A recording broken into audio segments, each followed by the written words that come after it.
Welcome back to part 3. I'm speaking with Jeremy Kowalski about his book, Domestic Extremism and the Case of the Tornoto 18. Welcome back, Jeremy.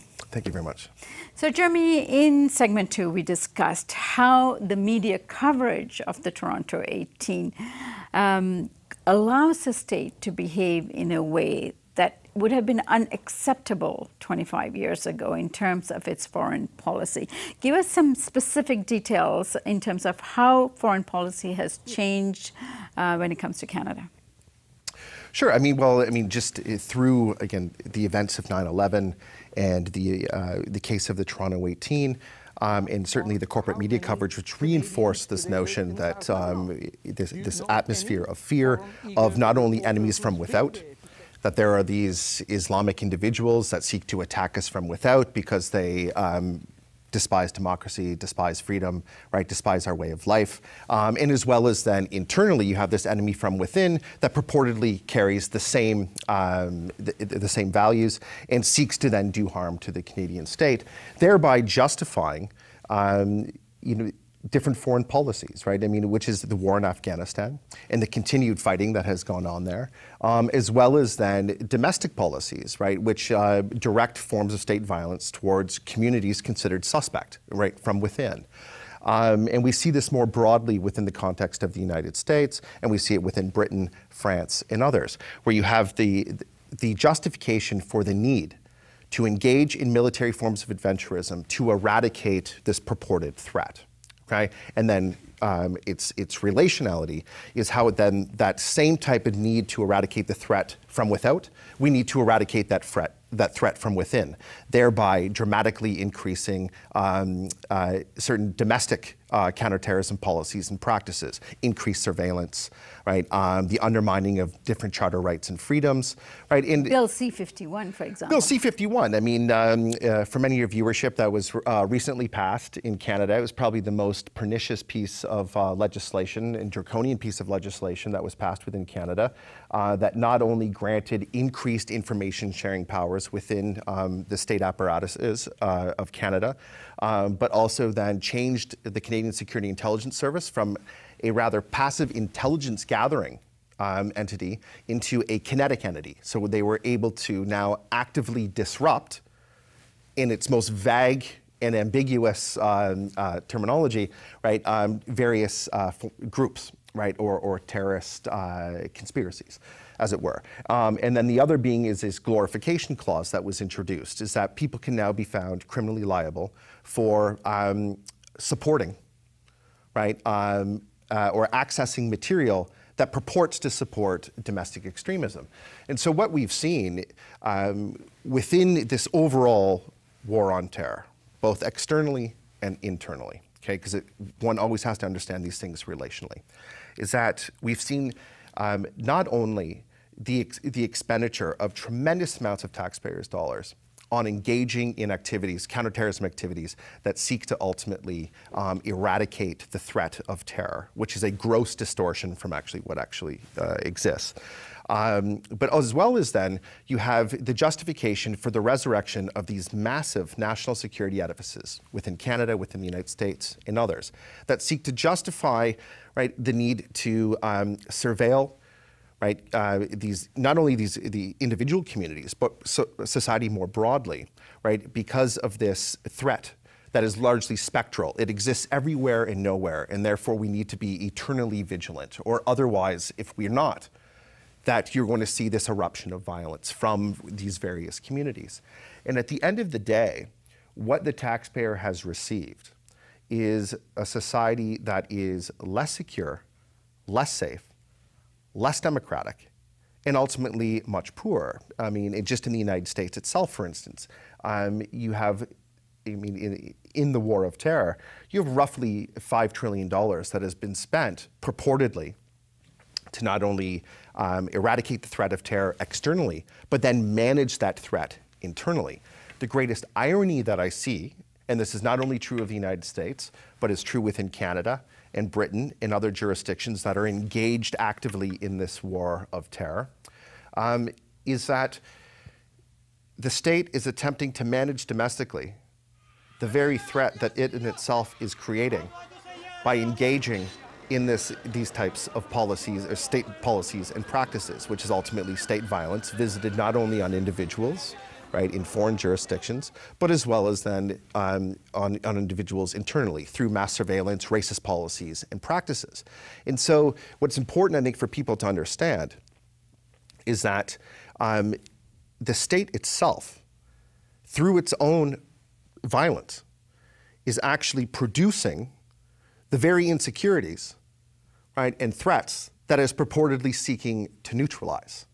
And what happens instead is through the corporate media and through others, is that rather than actually having to focus on the role of the state and its complicity in the production of these types of threats, is that there's an attempt to obfuscate where actually this threat comes from. So it's not a result of state-sanctioned violence that we support ourselves, because this atmosphere of fear that's been created, right? So we have to deflect it, and we have to project it onto others. So we have to project it onto Islam and onto Muslims. And therefore then the threat comes from Islam, from Muslims, these people that are inherently anti-Western, anti-democratic, and that the reason for their agency and their reason to want to act and to therefore then carry out acts of violence is somehow because they're sealed off in kind of their own specificity, that is, again, inherently violent, that is irrational, right? That is inherently anti-modern, that is inherently anti-democratic. Right? And again, what it does is it actually seeks to displace citizens from actually looking at what is the cause of what's going on, which is state violence in and of itself. So we deflect this and we displace it onto others. Yeah. And then we create it, right, that it is Islam which is a threat. Sorry, go ahead. So essentially, to use Noam Chomsky's term, manufacturing consent for the state to behave the way it does within the country domestically and when it comes to foreign policy. So let's switch gears here.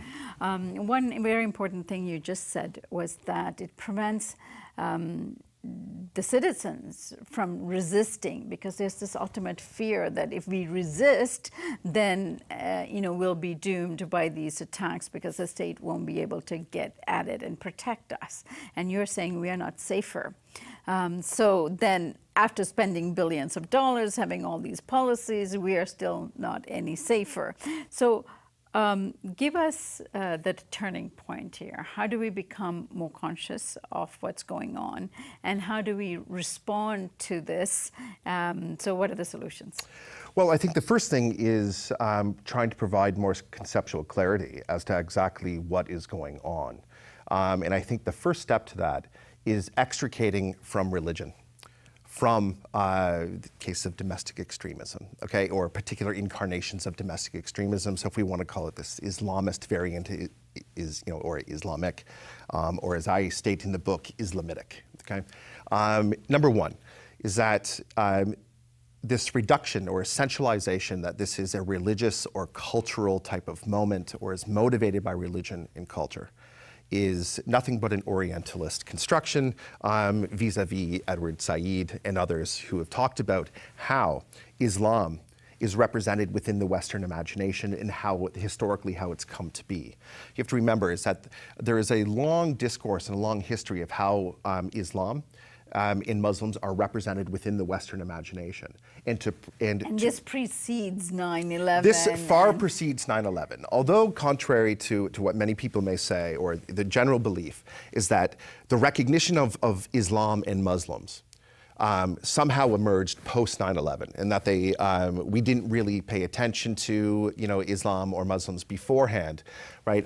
Is to misconstrue history. There is a long history to how Islam and Muslims have been represented within the West, which Edward Said details quite carefully. But even this, I mean, so to give an example, so we have the War of Terror that was declared 9/11. But what people have to recognize is that was the second declaration of the War on Terror. The first declaration of the War on Terror occurred in the early 1990s underneath Ronald Reagan. And following that, that was to fight international terrorism, specifically related to the PLO and others. And so Islam as well at the same time that was represented in the same way in a post 9/11 context as it was beforehand. So we think of the bombing of the Marine barracks in 1983 in Beirut. We have the first Gulf War.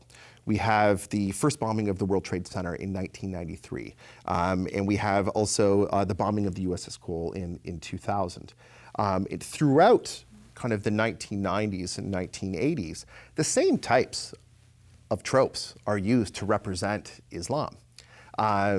Again, inherently violent, inherently anti-West, anti-democratic, fundamentally culturally incompatible with Western values and Western society, right? And we're constructed, I mean, in this particular threat, and it was represented vis-a-vis these extra discursive moments that I just described, as well as though discursively, following the end of the Cold War, you have two different figures that emerge. You have Samuel Huntington, who put forth his Clash of Civilizations thesis, and Francis Fukuyama, who put forth the end of history. Okay, and these people were trying to theorize what the global order would look like in a post kind of Cold War kind of scenario. And according to Fukuyama, the end of history is that liberal democracy had won, and that conflicts, right, would may emerge, but it would be really working out the details of liberal democracy being kind of replicated and assimilated around the world. And then you have Samuel Huntington, who put forth his Clash of Civilizations thesis, which is that the wars of the future would not be between, if you want to call it, competing political ideologies, but would be between competing civilizations. And the one main threat that he saw was the competition between what he normally referred to as, in this abstract sense, the West, and in an abstract sense, Islam. And his argument being is that the two were fundamentally incompatible and incommensurate. So you mix in the extra discursive moments that I described, the events, violent events that occurred, with this discursive moment which presents Islam, right, as somehow inherently incompatible with Western society, right? And ultimately, Samuel Huntington became a very influential figure, especially amongst neoconservative circles.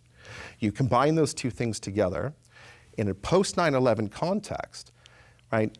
Islam is already understood then as the enemy, is already represented as such, and so to present Islam in this way was not a derivation from the Western imagination prior to 9/11. What it represented was an intensification of representations and discourses that already long preceded the events of 9/11 itself.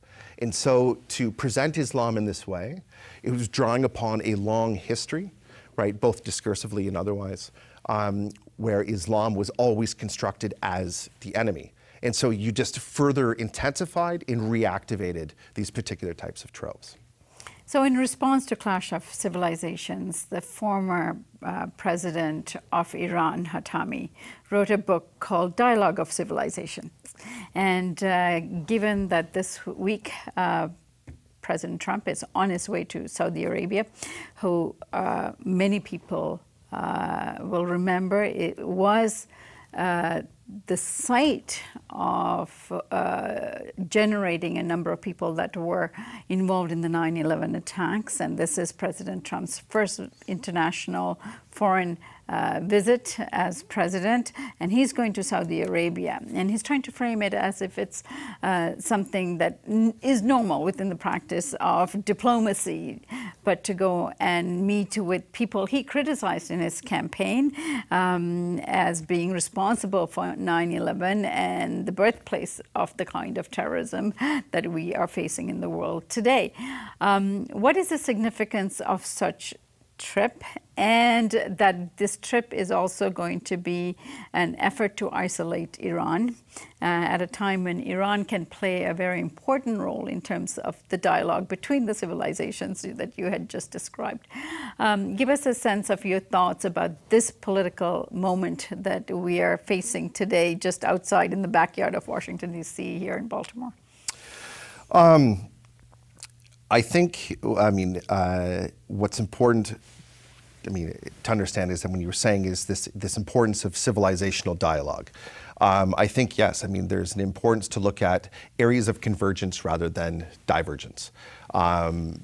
In this broader geopolitical context. Yeah. And talking about convergence, here we're talking about a state of Iran who's actually helping both the US and Russia, in this case, fight in Syria and fighting back ISIS in many ways. Well, I think, I think more broadly, what's happening right now is that you're seeking, my interpretation is on a geopolitical level, you're seeking to isolate Iran, and that hopefully this isn't the case, and I hope my interpretation is wrong, is that you are setting the conditions for a geopolitical pivot towards Iran. We're setting the stage actually for conflict with Iran. Right, and that somehow, so we see, for instance, the same types of rhetorical machinations occurring that we saw with the lead up to the invasion in into Iraq, which was, just to remind your viewers, leading up to the invasion of Iraq, there was an attempt within the corporate media and certainly within government, or aided and abetted by the corporate media, right, to establish linkages between Iraqi weapons of mass destruction, right, and the Iraqi state, and as well as connections between Al-Qaeda and Saddam Hussein, right? And that somehow Saddam Hussein was integral to the events of 9/11. Well, fast forward now another 16 years, and we're seeing the same types of machinations being deployed, which is somehow that Iran is connected to ISIS, that it supports ISIS, right? That it represents an existential threat to global peace. And I think you're seeing the same types of preconditions being set to help justify internally, right? Because this is always meant for internal consumption to potentially launch an attack against Iran or start to build support for such a foray into these things. Jeremy, it's a very, very interesting book that spells out a lot of the kind of policies that we are experiencing, not only in Canada, but really worldwide. So I thank you for writing it, and I thank you for joining us here at The Real News. It was my pleasure to join you for a conversation. Thank you very much. And thank you for joining us here on The Real News Network.